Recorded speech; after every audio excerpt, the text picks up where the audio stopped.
Hello दोस्तों, कैसे हो आप सभी लोग। आशा करता हूँ कि आप सभी लोग स्वस्थ होंगे, मस्त होंगे। मेरा नाम है अमित विश्वकर्मा और मैं स्टोरी सुनाता हूँ। कई कहानियाँ सुनी होंगी आपने, लेकिन आज जो सुनाने चाह रहा हूँ वो सिर्फ एक कहानी नहीं बल्कि सच्चाई है। एक ऐसी सच्चाई जो आपको सोने नहीं देगी, जो आपके आसपास के अंधेरे को और गहरा कर देगी। अगर आप अकेले हैं तो ध्यान रखिएगा, कोई आपको देख तो नहीं रहा, कोई आपके पीछे तो नहीं है, या कोई आपके पीछे तो नहीं खड़ा, कहीं कोई साया आपके पास से गुजर तो नहीं रहा। आज की कहानी एक ऐसे गांव की है जहां रात को एक डरावनी हकीकत जिंदा हो जाती है। एक कहानी एक पुरानी हवेली की है जो शहर से दूर एक सुनसान गांव में स्थित थी। उस हवेली के बारे में कई भयानक बातें कही जाती थी। कोई अंदर गया तो वापस नहीं लौटा। रात के समय हवेली से चीखने चिल्लाने की आवाजें आती थी। गांव में एक पत्रकार विवेक इस हवेली के रहस्य को जानने के लिए वहां से जाने का फैसला करता है। वह रिकॉर्डिंग उपकरण लेकर रात के समय हवेली में दाखिल होता है। हवेली के अंदर से बिल्कुल वीरान थी, लेकिन एक अजीब सा माहौल था। हवा में अजीब सी ठंडक और सिलन थी। जैसे ही विवेक अंदर बढ़ता है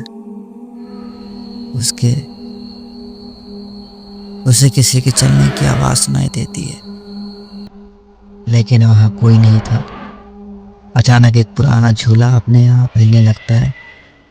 विवेक डर जाता है, लेकिन वह खुद को समझाता है कि यह सिर्फ हवा होगी। लेकिन तभी एक खिड़की जोर से अपने आप बंद हो जाती है। विवेक जब एक कमरे में जाता है तो उसे वहां दीवार पर अजीबोगरीब हाथों के निशान दिखते हैं, जैसे कोई मदद के लिए पुकार रहा हो। उसके कैमरे की बैटरी अचानक डाउन होने लगती है और उसे ठंडी सांसों की आवाजें सुनाई देने लगती है। तभी पीछे से किसी ने उसके कंधे पर हाथ रखा और उसके सामने खून से सना चेहरा दिखा।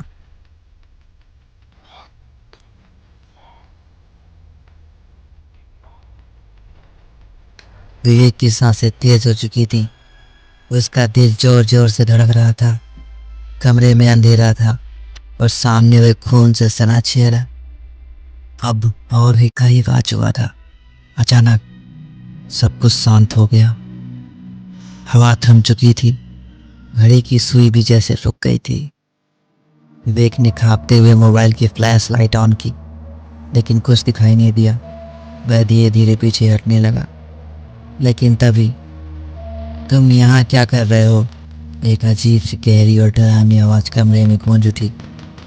विवेक के शरीर में झुर्री दौड़ गई। वह पलट कर भागने ही वाला था। किसी ने उसकी गर्दन जोर से पकड़ ली। उसकी आंखें चौड़ी हो गई। उसके मुंह से कोई आवाज नहीं निकली। अचानक कट।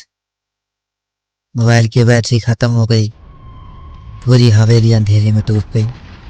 लेकिन अगली सुबह गांव वालों ने जब हवेली के पास जाकर देखा तो वहां विवेक की रिकॉर्डिंग डिवाइस पर पड़ी थी, पर विवेक कहीं नहीं था।